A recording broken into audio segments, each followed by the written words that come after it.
मझिला भाई राम विलास के नौकरी लगवाले। मझिला भाई राम विलास के नौकरी लगवाले। शेर हवा मझिला भाई राम विलास के नौकरी लगवाले। रहे वो ही घरी बस पाके सरकार नौकरी में।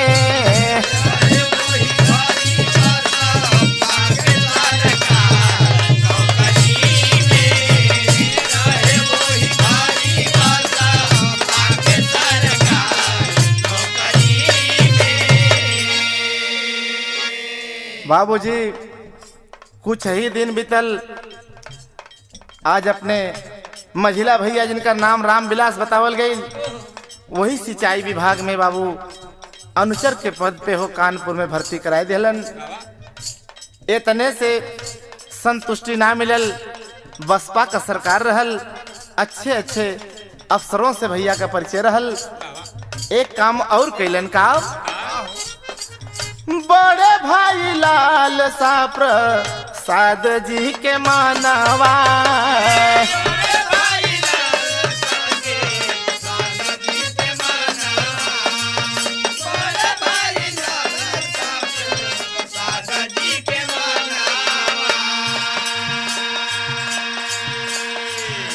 उनहु के नौकरी लगवाले बिरानवा।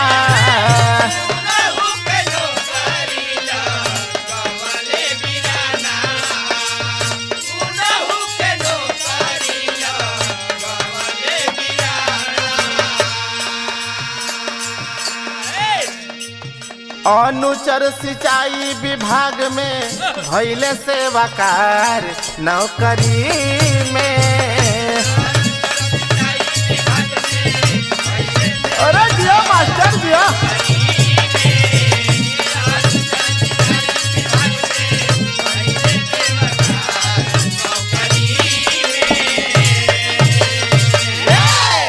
बाबूजी बड़का भैया उनकर लालसा प्रसाद जी बाहर इधर उधर नौकरी, प्राइवेट नौकरी करत रहलन।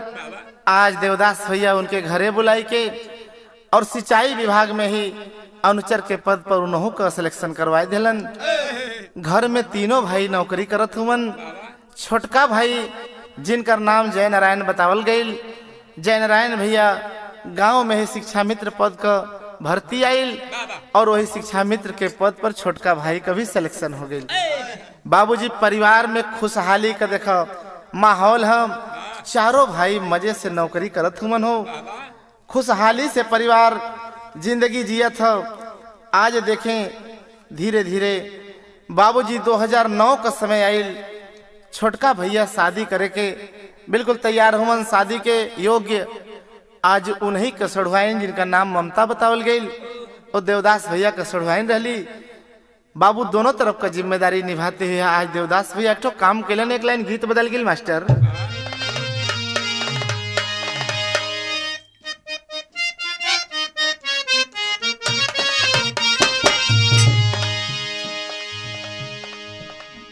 आज ये धुन एकदम गली गली में चलत है मास्टर साहब।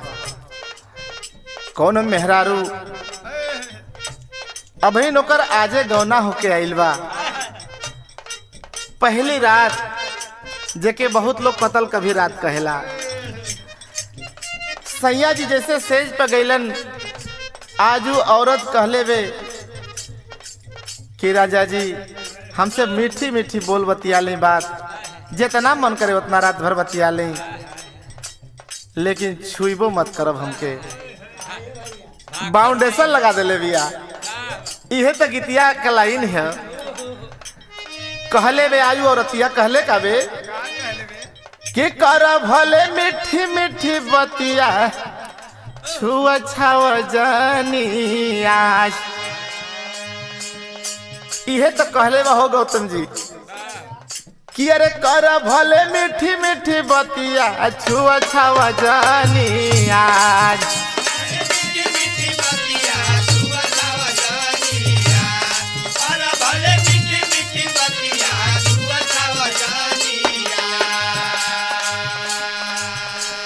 कर भले मीठी मीठी बतिया छुआ छावा जानिया कि सुना सुना ननदो के भैया अरे सुना सुना ननदो के भैया लागत बड़ुएला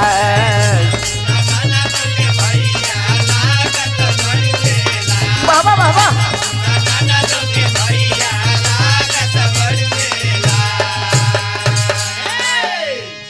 लेकिन अरे 2009 के समैया की मानवा में आइल एक विचार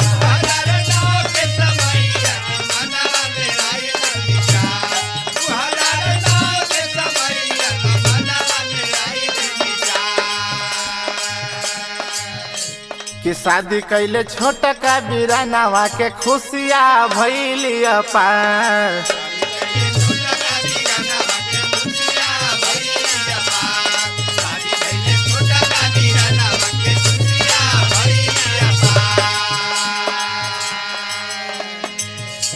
कि धीरे धीरे बीतल कुछ साल के समैया मनावा में है अरमान ए भैया ए भैया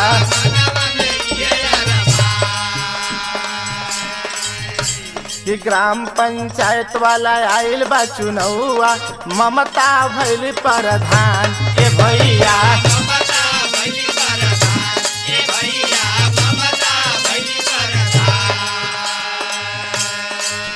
अरे घर पूरा खुशिया से झूमे साथवा में गौआ जवान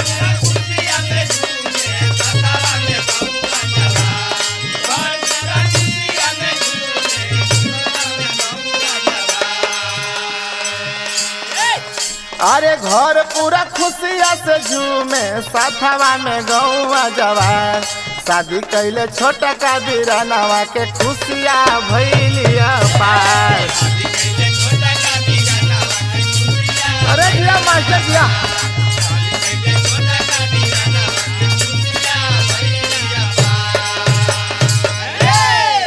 बाबूजी समय धीरे धीरे बीतत हो 2015 का समय आयल ग्राम पंचायत का चुनाव जे मान लो ग्राम प्रधानी का चुनाव ग्राम सदस्य का चुनाव लोग लड़ेला आज गांव भर के लोग देवदास भैया से कहल कि ये देवदास भैया अपने छोटके बहुअर जयनारायण भैया की दुल्हन के अगर तू प्रधानी का चुनाव लड़ाए देता हम का गांव भर का तुहार समर्थन कर देती जाम और जब गांव भर का समर्थन कर देती जाम तोहरी घरे प्रधानी आ जाई।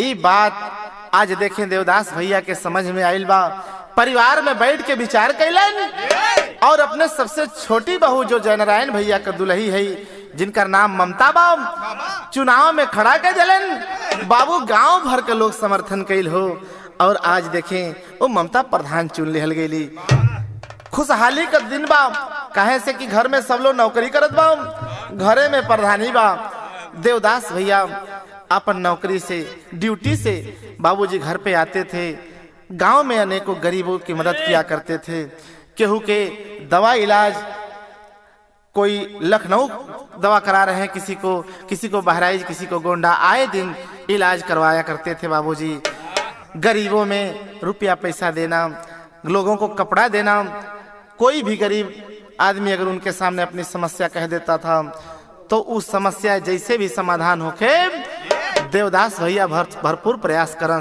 कि वो समस्या का समाधान हम कर दें। बाबूजी समय धीरे धीरे बदलत है लेकिन वही गांव में आज देखिए एक तो घटना घटत है हो मालिक कि गौवा में रहे झगड़हिया जमीनिया साथ लड़े जंगल विभाग ए भैया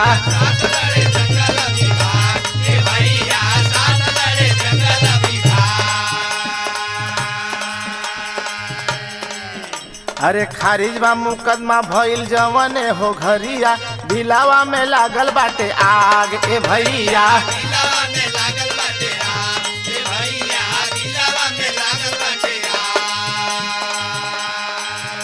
कि टूटल बा सहारवा ए भैया देवदास भइले खेवन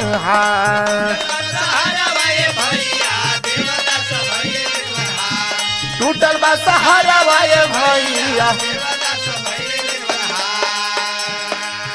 अरे टूटल बा सहारावा ये भैया देवदास भैले खेवनहार शादी कैले छोटा का बिरनावा के खुशियाँ भैलिया पार।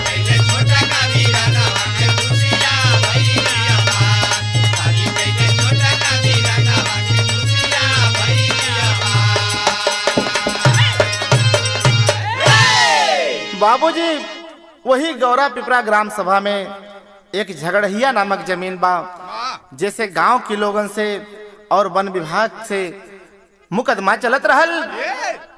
एक समय ऐसा आयल कि वो मुकदमा खारिज होकर के वन विभाग के लोग वो मुकदमा पर कब्जा कर लेलन, यानी मुकदमा जीत लिए वन विभाग वाले।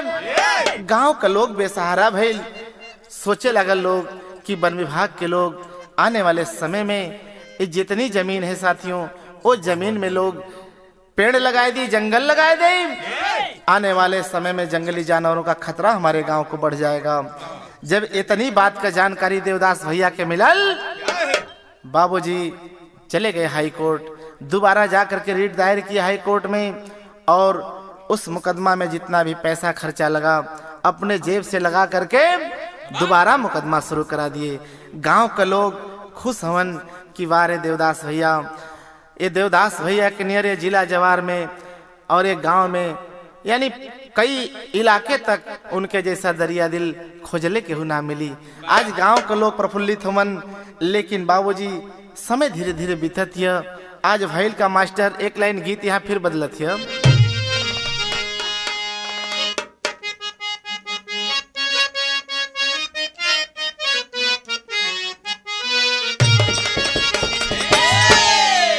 यह गीतिया के लाइन हो गौतम जी, कोनो दुल्हिया पहले रात के अपन शिकायत नैहरे भेजवावे के कहत है, अपने राजा जी से शिकायत करत है। कैसे कि अरे चूड़िया चट चट तोरला हमार नरम कलैया मरोर के मनबो ये राजा जी। इहे कहले बा हो धर्मपाल भैया कि अरे चूड़िया चट चट तोरला हमार नरम कलैया मरोर के मनबो ये राजा जी। आए हाय मनबो ये राजा जी कि अब का खटिया के पाटी तोड़ के मनबो ये राजा जी। अरे दियो सर दियो।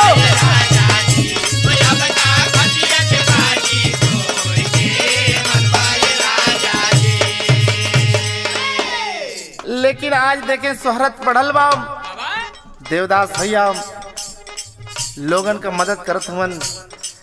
घर में छोटका भाई जय नारायण भाई कालन की भैया हमरो कुछ सपना है, हमरो कुछ शौक बा, एक ठो हमके लाइसेंसी रिवाल्वर अगर तू दिलाई देता तो हमरो कुछ श्रद्धा बाऊ पुराई जाई। तो कैलन का अरे चटकल का मैया तो बदलल समैया दिहल जर जमीन हो। सुन लो ये भाई जी, आए है सुन लो ये भाई जी, तो अब लाइसेंस रिवाल्वर कीन के दिहले हो भाई जी।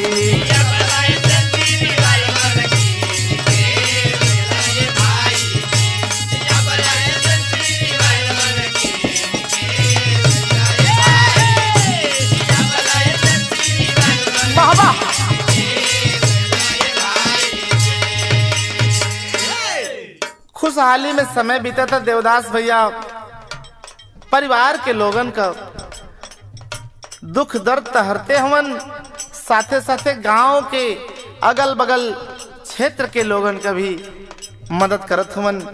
छोटका भाई जय नारायण भैया कलन की भैया हमके एक तो गाड़ी का कमी खलत है, स्कॉर्पियो गाड़ी खरीद के छोटका भैया के दे दिलन। कलन की बाबू शौक पूरा करो। समय बीतत है लेकिन आए है परिवार में तो घटना घटत हो। राजू भैया आज देखें वो घटना घटल कवन। धीरे धीरे 14 अक्टूबर वाला दिनवा,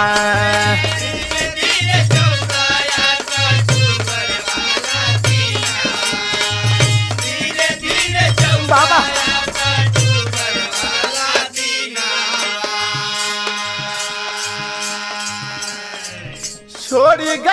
बाबूजी हो बिलखे बिरनवा। छोड़ी गईले बाबूजी हो बिलखे बिरनवा। छोड़ी गईले बाबूजी हो बिलखे बिरनवा। कि रोवेली माई रोवेल भैया गैल सहारा छीन के। सुनला ये भाई आए हाय सुनला ये भाई जी कि अब लाइसेंस रिवाल्वर कीन के दिहले ये भाई जी। अब लाइसेंस रिवाल्वर कीन के दिहले भाई जी। अब लाइसेंस रिवाल्वर कीन के दिहले भाई जी। आए है बाबू 14 अक्टूबर 2018 के दिन रात में खाना वाना खा करके देवदास भैया के पिताजी सुतलन और अचानक एक ही बार हो चुकलन बाबू और ये दुनिया के छोड़ करके चले गिलन हो। घर के लोग अचानक जानकारी पल जे जहें से दौड़ल वहें से दौड़ल बाबू। देवदास भैया गोंडा में हवा खबर मिलल बाबू, भागते दौड़ते घरे अलन। घर भर के लोग सभी रोवत हम। देवदास भैया रो करके बाबूजी से कहलन कि बाबूजी पथ प्रदर्शक रहला तोहसे पूछ करके कोनो काम करत रहली हम, अचानक आज साथ छोड़ गिला बाबू। रोवत हवन भैया, बूढ़ मतारी उनका रोवत थी, लेकिन बाबू किया भी क्या जा सकता है। गांवपुर का लोग समझावत है कि दुनिया पर एक बा जे आइल बा के जाए के बा, ई बात दुनिया पर बा। खैर प्रकृति के आगे सबको विवश होना पड़ता है साथियों। सबूर तो लोग कईल, लेकिन बतावल जाला कि बूढ़ बाप मतारी घर का टाटी होला। सबूर तो ना होला, लेकिन लोग सबूर करे ना करे तो का करे। आए है लेकिन देखे वही गम के समय में समय थोड़ी और बीतल। जब समय बीतल 25 दिसंबर 2019 का दिन आयल। आए है जब उस समय आयल तो भैल का मास्टर एक लाइन गीत यहाँ बदलत है।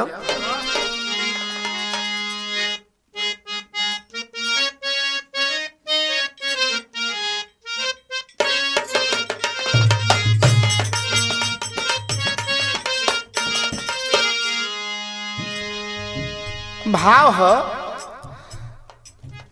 25 दिसंबर उपहार वाला दीनावा, उपहार वाला दीनावा हो।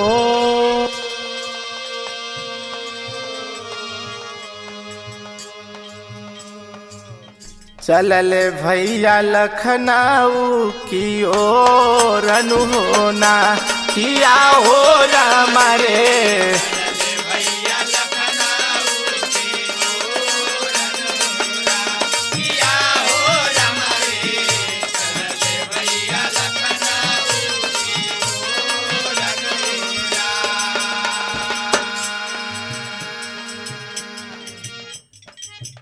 खुश हो के कहेलिया राधा बिटहिनी आया, राधा बिटहिनी हो।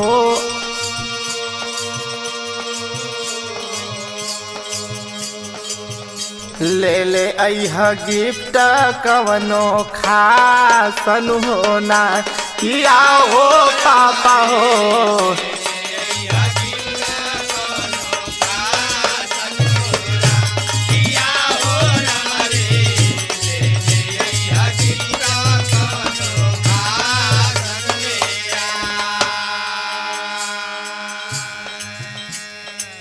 पच्चीस दिसंबर लोग क्रिसमस डे मनाते हैं साथियों, एक दूसरे को गिफ्ट देते हैं।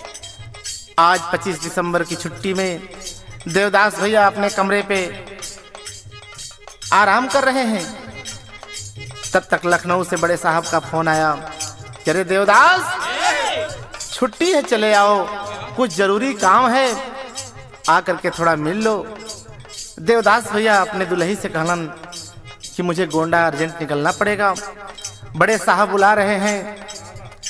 बाबूजी तैयारी कैलन, जैसे लखनऊ के लिए निकलत हुवन छोटकी बिटिया जेकर नाम आराध्या बतावल गेल बाबू। आज वो आराध्या बिटिया जा करके रास्ता रोक लेलस।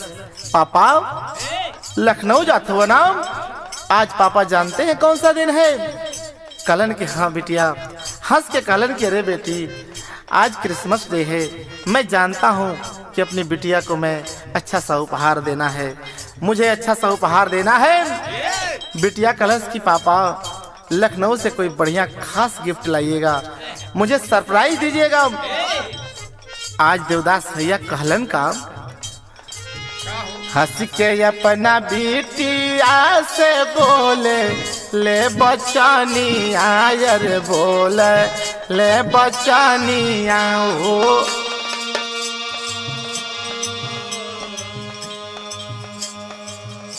मन जोगे लाई बहु पहारन होना किया हो मारे।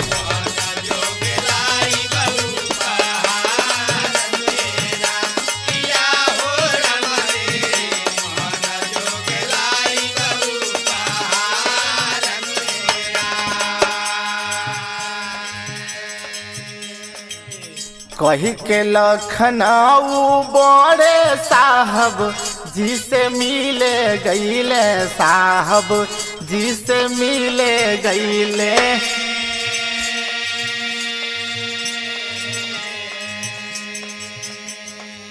लवटत में जरवल फोन एक आइल होना किया हो मारे। बाबा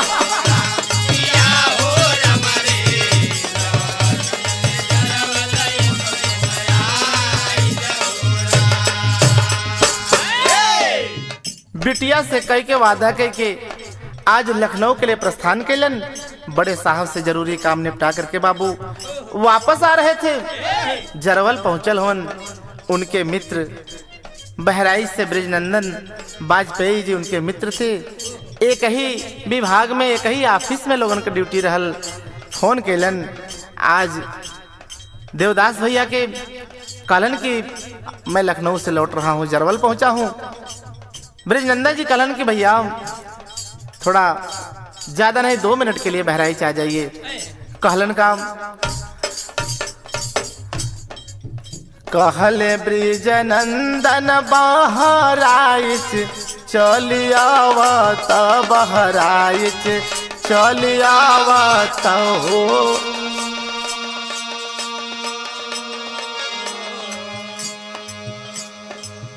होत बाट छत के ढलाइन होना किया हो मारे।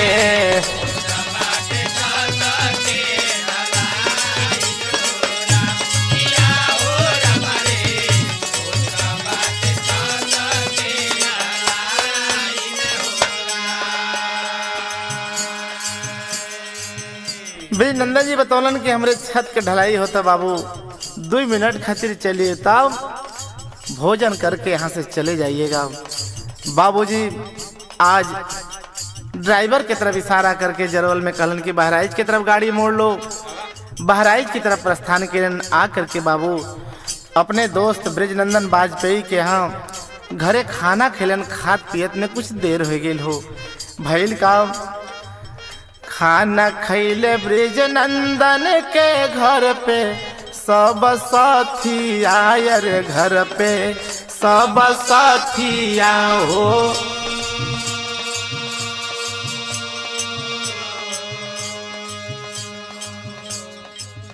संगवा में ड्राइवर था सो कन होना किया हो मारे।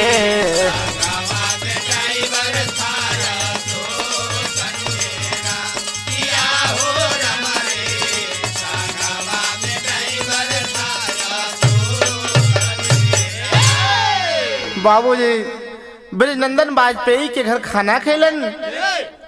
खाली देवदास भैया रहलन, उनके साथ मात्र एक ड्राइवर जिसका नाम अशोक बताया गया। खाते पीते में बाबू लगभग 9:30 घड़ी में बजल बा। आज देवदास भैया अपने मित्र से मिल करके गोंडा अपने कमरे के लिए प्रस्थान कैलन। जब गोंडा की तरफ प्रस्थान केलन बाबू आए है इहवे से तक कहानी गजब हो गेले बाबू। विदेशिया का भाव है मास्टर।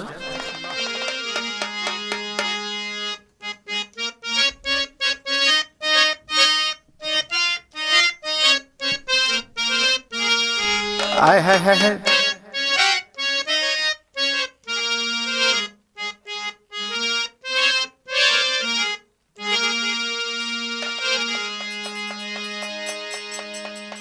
कि बहराइच से चली दिहले ए बाबू गोंडा के शहरिया हो। अरे बिचवा में पड़ल आर्य अब नगर के बाजारी।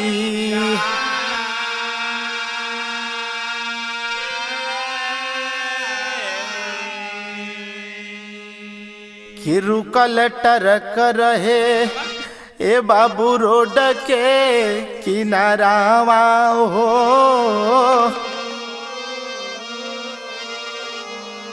अरे पीछे से बोलोरो तब अब पहुँचल वो ही घरी।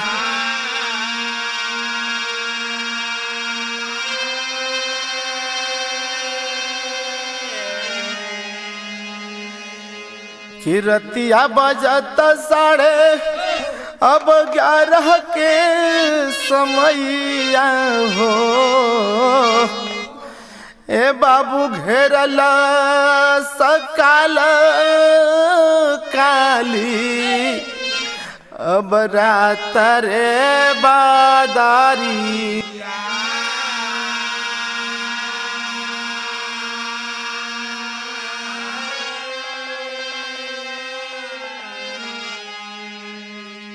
कि आगे वाली सिटिया पर ए बाबू भैया देवदास बैठे। अरे भइल बाट टक्कर बोरी यार तवन घरी।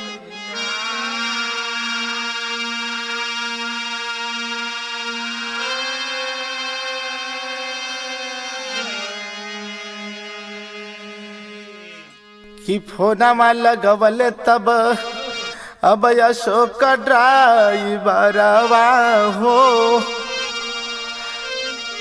अरे घरवा पे भाभी जी के अब दिहलस खबरी।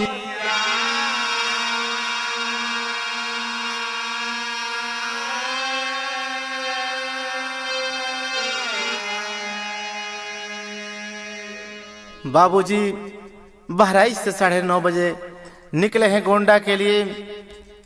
आज रास्ते में आर्य नगर की बाजार जो गोंडा के थोड़ा सा पहले है बाबू। जैसे ही गाड़ी आज ड्राइवर अशोक आगे बढ़ाया, उसी आर्य नगर बाजार में बाएं साइड में ट्रक खड़ा करके ट्रक ड्राइवर नाश्ता पानी कर रहे थे। साइड लाइट जल रही थी, ऐसा लग रहा था कि गाड़ी आगे बढ़ रही है। ड्राइवर देर होने की वजह से थोड़ा जल्दीबाजी में था। देवदास भैया आगे की सीट पे बैठे थे बाबू, खाना खाए थे। आलस से आ गया, हल्की नींद लेहलन। ड्राइवर देखा कि साहब सो रहे हैं, गाड़ी का स्पीड थोड़ा बढ़ा लिया। समझ नहीं पाया ट्रक का बाबू दाहिना हिस्सा और बोलेरो का बायां हिस्सा एकाएक जोरदार की टक्कर भइल। आए है इतनी जोरदार की टक्कर भइल बाबू कि देवदास भैया आज उसी गाड़ी में आगे वाली सीट पे बैठे रह गए। ड्राइवर जो अशोक था बाबू गिर जाता है रोड पे। गाड़ी के तो परखच्चे उड़ गए थे। देखा गया मौके पर, जब गाड़ी देखा गया बाबू, दिल दहला देने वाली घटना थी। आज देवदास भैया अचेत अवस्था में पड़ल हुवन। स्थानीय लोग दौड़ करके जाते हैं, बीच वाली सीट में रख करके बाबू गोंडा ले गए। जब गोंडा डॉक्टर को दिखाते हैं, डॉक्टर चेकअप करता है और जब चेकअप केले बा बाबू हाथ हिलाई दिल सो। ड्राइवर अशोक आज देवदास भैया की दुल्ही के फोन केलन कि भैया का एक्सीडेंट हो गया है, अचेत अवस्था में पड़े हैं, भैया बोल नहीं रहे हैं। आए है देवदास भैया का दुल्ही बाबू घबराए के अगल बगल के लोगों की मदद से घटना स्थल पे पहुंचलिन। देवदास भैया के पास गईली, जब डॉक्टर का इशारा देखली बाबू, डॉक्टर हाथ हिला करके बोला कि आज देवदास बाबू इस दुनिया में नहीं है। आए है बजर पड़ गिल हो, हमें तक कवि के बिरहा के लाइन में लिखे के पड़ गेल भैया।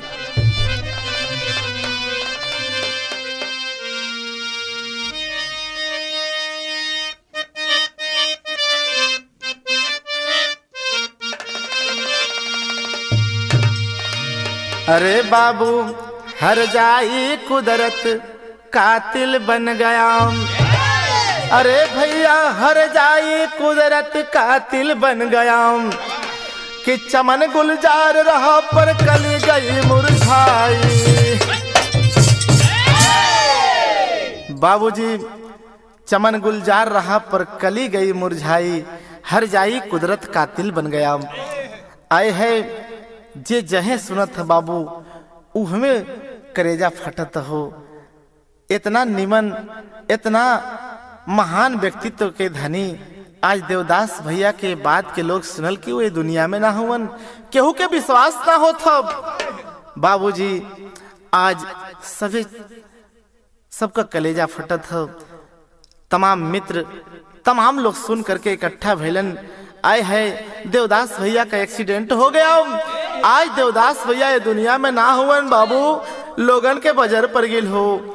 लेकिन घर का स्थिति आज वो देवदास भैया का दुल्हन अपने सैया के लाश पर लिपट करके बाबू रोवत थी, रो रो करके आज कहली का मास्टर साहब एक लाइन गीत लग के ले जाओ।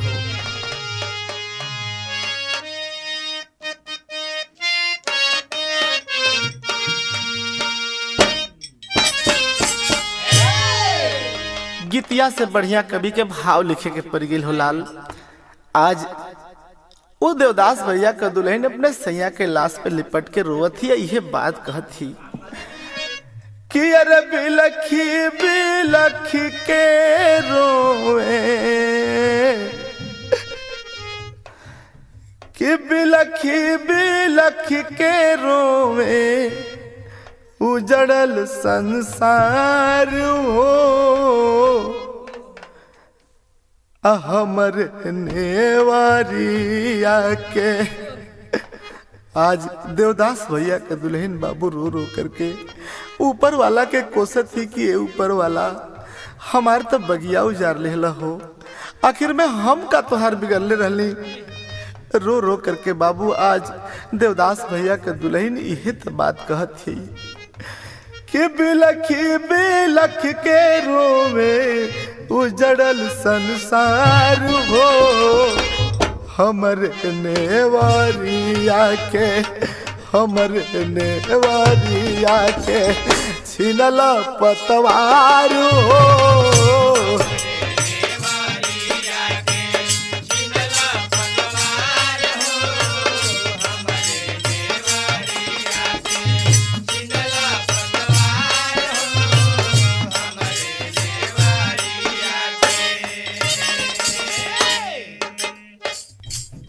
हे ऊपर वाला, हमरे साथे इतना बड़ा अन्याय कर दिलो, हमें बचवन के लेके कैसे अपन जिंदगी गुजारब हो। रो रो करके आज वो देवदास भैया के दुल्हन बाबू कहत ही का कि फाटेला छतिया बतिया,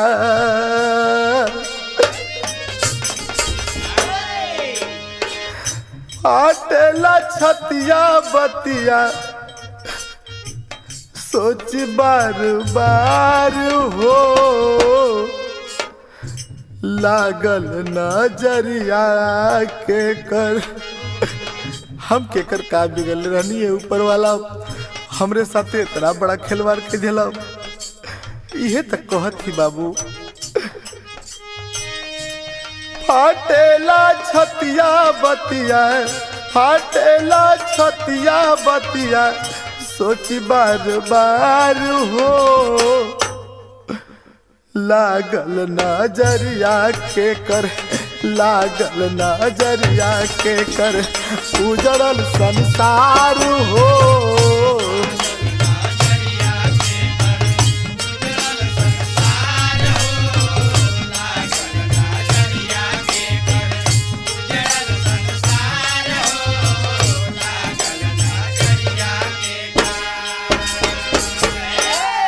बाबूजी अभी देवदास भैया का दुल्ही तो रोते ही हो। घटना स्थल पर आज देखें जहां देवदास भैया का लाश रखल बा, आज छोटी बिटिया को भी लोग लेकर के पहुंच जाते हैं। केहू बतावल कि बिटिया तुम्हारे पापा लेटे हैं, जग नहीं रहे हैं और ये कभी जगेंगे भी नहीं। बिटिया आज प्रश्न पूछ रही है वहां पे खड़े लोगों से कि मेरे पापा को जगा दीजिए, मेरे पापा क्यों नहीं जग रहे हैं। लोग बताए कि रे बिटिया अब तुम्हारे पापा कभी नहीं जगेंगे, जितना तुम्हारा साथ निभावे के रहल बेटी आज तक निभाए देलन, अपन जिम्मेदारी यहाँ तक निभाए करके अब दुनिया के छोड़ के चल गिलन हो। बिटिया के जब ये बात का पता लगल कलस कि ना मेरे पापा मुझे छोड़ करके इतना जल्दी नहीं जा सकते, मैंने तो अपने पापा से गिफ्ट मंगाया था अपने लिए, मुझे तो आज पापा गिफ्ट देंगे, लखनऊ से मेरे लिए गिफ्ट लाए होंगे, उस गिफ्ट को बिना दिए मेरे पापा कहीं नहीं जा सकते हैं। आज बिटिया रो रो करके बाबू यह तो बात कहली हो कि कहवा तू गईला ए पापा,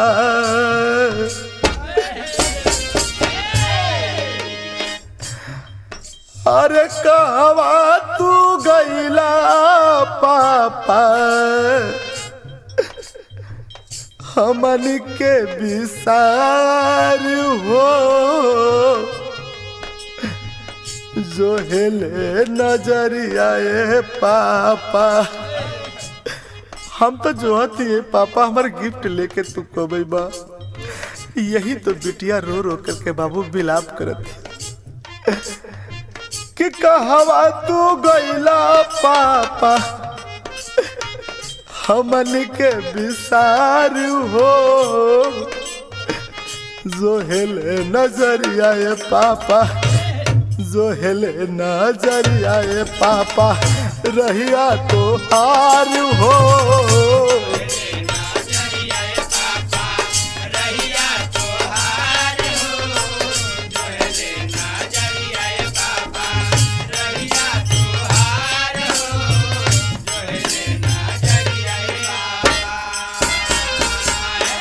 बिटिया कॉलेज के पापा हमने आपका क्या बिगाड़ा था, मुझे तो केवल एक गिफ्ट चाहिए, अगर आप नहीं जगेंगे तो मुझे गिफ्ट कौन देगा, मैं दूसरे के हाथ से वो गिफ्ट नहीं लूंगी पापा, मैं आपके हाथ से लूंगी। आज वो बिटिया यही बात कह कह करके बाबू बिलाप कर रही है कि टुअरा पाना वाला है पापा,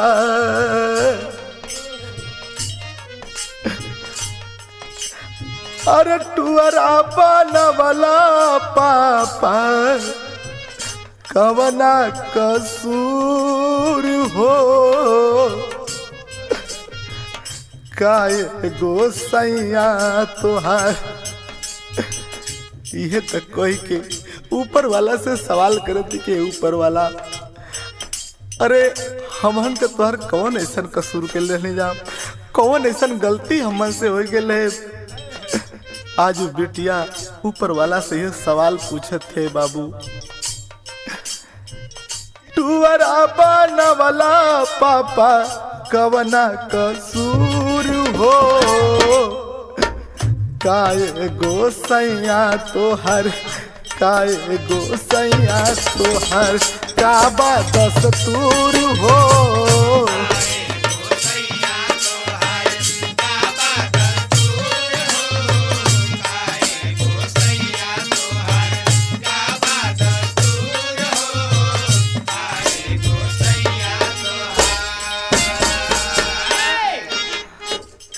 जे भी वहाँ खड़ा बा सब बिटिया के समझावत के रे बेटी, विधि के विधान को कोई नहीं टाल सकता है। ये दुनिया का रीत है ये बिटिया, जे ये दुनिया में आइल बा के जाए के बा। बिटिया अबोध बिटिया अभी कहा जानती है, बिटिया तो खाली अपने पापा के पकड़ के रोवत है कि पापा जगिए मुझे गिफ्ट दीजिए। यह तो बिटिया कहले बे कि जिंदगी में हमनी के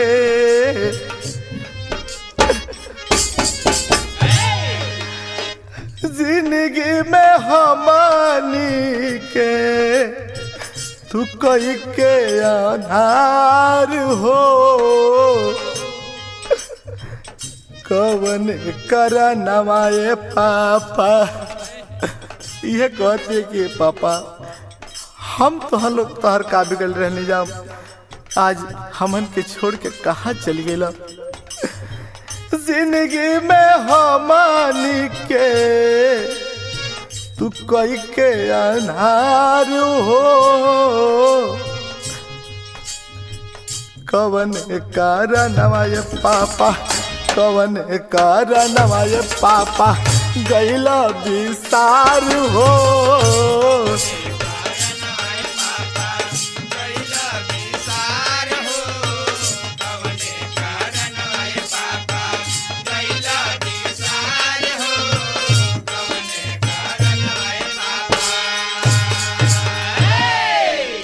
बाबूजी ओ बिटिया का रोवल सुन के हो जे भी वहाँ खड़ा बस सबकर कलेजा फट रहा है साथियों, सबके बजर पर गए आए है।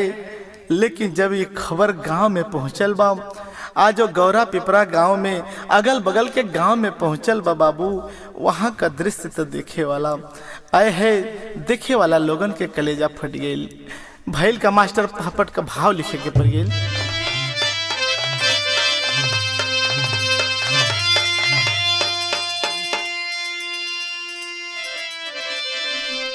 कि अरे पहुँचल खबर जब गौआ के दरम्यानवा जवने छानवा हो। अरे पहुँचल खबर जब गौआ के दरम्यानवा जवने छानवा हो, तो धू धू करके जलने लगा चमनवा तवने छानवा हो।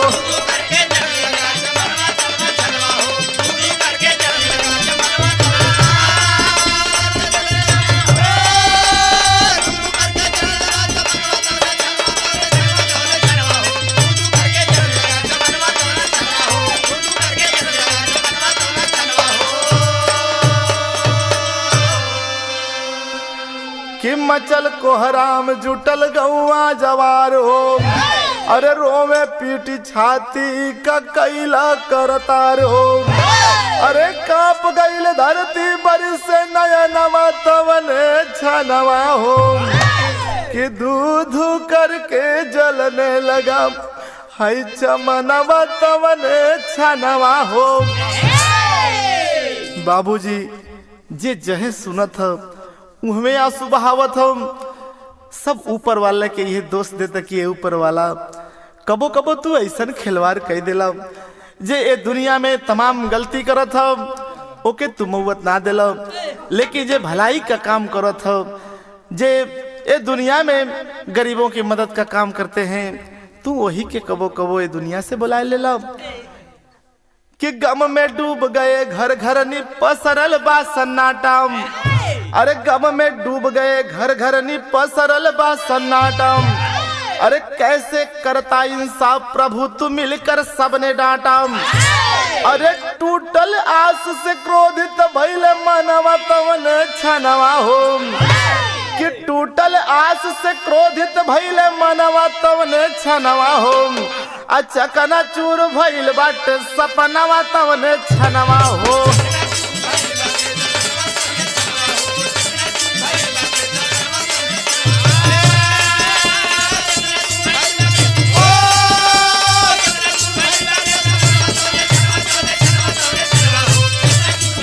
अरे दिया से दिया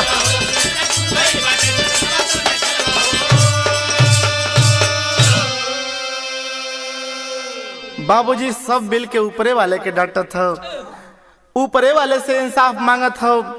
लेकिन विधि के विधान के रोक पोले बा, के टाल सकता। आल्हा के भाव में लिखे के पड़ गेल मास्टर।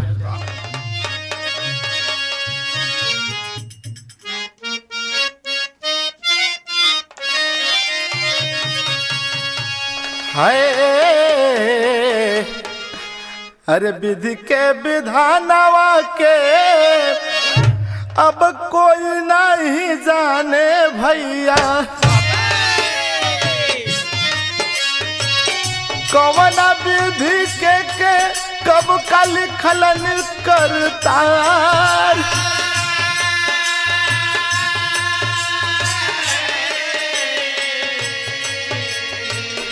जेके जैसे चाहे वो के वैसे बोलावे बाबू।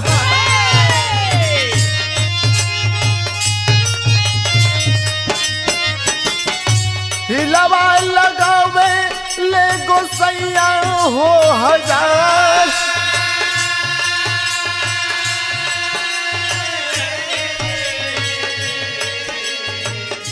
चारों ओर देखत बानी हमके न लौके पापा।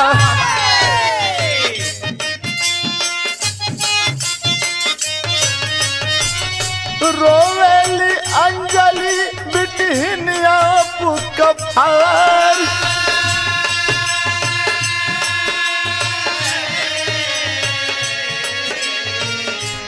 आज बड़की बिटिया जकर नाम अंजलि बा, वो देवदास भैया का बड़की बिटिया चारों ओर अपने पापा के ताकत थी। सबसे पूछा थी, कबो चाचा से पूछे, कबो चाची से पूछे, कबो अपने बड़का पापा से पूछे कि बड़का पापा हम चारों ओर ताकत है, हमारे पापा ना दिखा तुमन। आए है लोग बतौलन कि अरे बिटिया तोहर पापा ये दुनिया में ना होवन हो। बाबूजी पहाड़ गिर गई जो बिटिया के ऊपर, पछाड़ खाए के गिर गई। जे जहे बा उहे परेशान बा। लेकिन आज बूढ़ मतारी वो बिटियन का बात सुन सुन के बाबू आज रोवत थी कि रोई रोई बिटिया के सुन के बचनिया माई। फाटला ही अरवा गिरल खाई के पछाड़।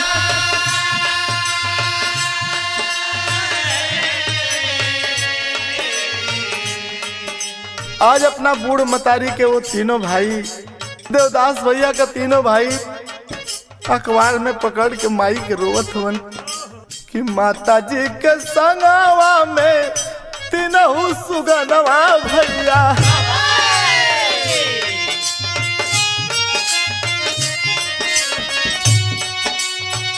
बहिन बहनोई रोवे छतिया मुक्का मार।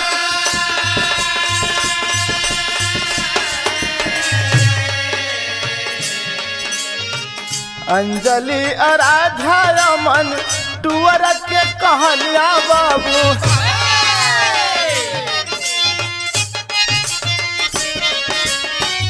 ढूंढ के लिया दो केहू पापा के हमार।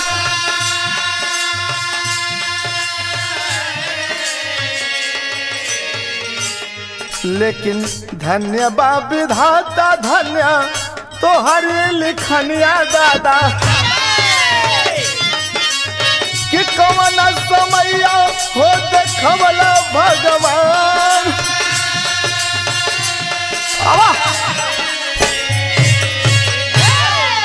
बाबूजी आज बहन बहनोई लोग रोवत है।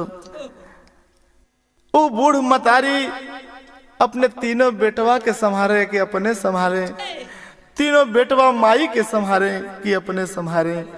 गांव के लोग समझावत सबूर धरावत हो बाबू, लेकिन हेराइल सुगना के केहू कैसे लिया के देई।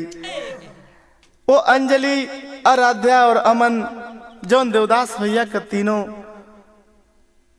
दो बिटिया और एक बेटवा हुमन, अपने पापा के जोहत हुमन। लोगन से पूछत हुमन, लोगन से ये कहतन कि बड़का पापा ये बड़का दादा हमरे पापा के केहू ढूंढ के लिया दो। चारों ओर ताकत ही सब तो नजर आवत है, लेकिन हमार पापा ही नजर ना आवत हवन। बाबू ये बात के लोग सुन करके हो जेही सुनत वही का कलेजा फटत है बाबू, लेकिन करे तो केहू का करे। साथियों, जो विधि का विधान होता है वही होके रहता है।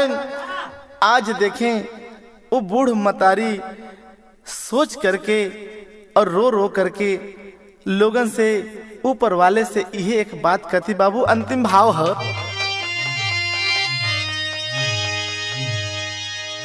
अरे मुरझाई गईले बगिया कहवा गईले पहरी, अरे मुरझाई गईले बगिया कहवा गईले पहरी, तब फाट सब कर करे जवा की छाती बिहारी।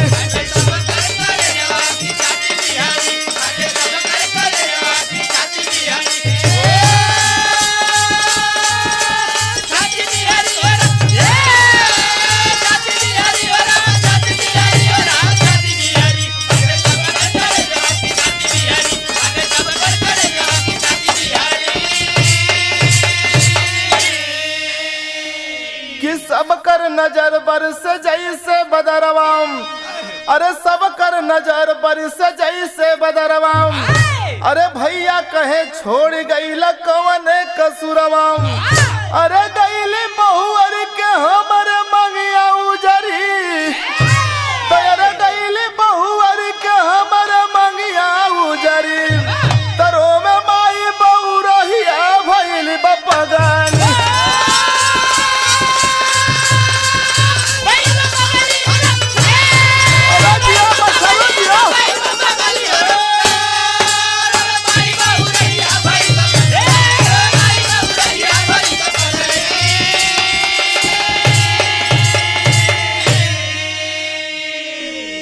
छिनला तू हमारे बुढ़ौती के सहारा। आज बूढ़ मतारी ये ऊपर वाला से कहती के ऊपर वाला, अरे छिनला तू हमारे बुढ़ौती के सहारा, कि कैसे कन्हैया मोर लगी है किनारा।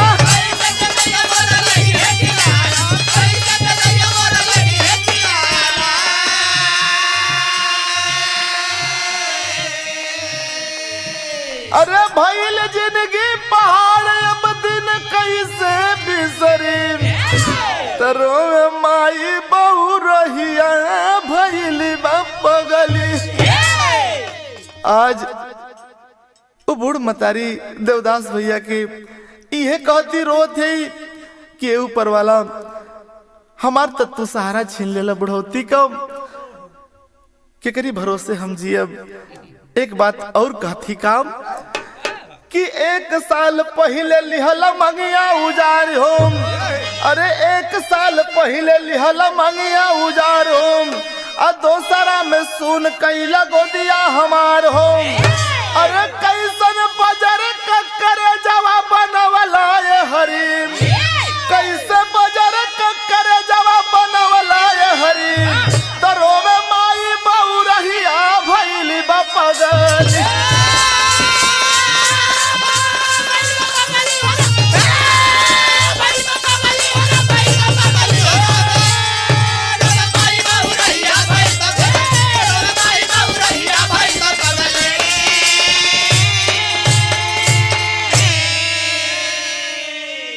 आए है बाबू इहे रो करके सबे गांव के लोग सबूर धरावत हो, लेकिन बाबू जेकर जवान बेटा है दुनिया से चली जाओ, ओकरे दिल पर ओकरे कलेजा पर का बीती बाबू।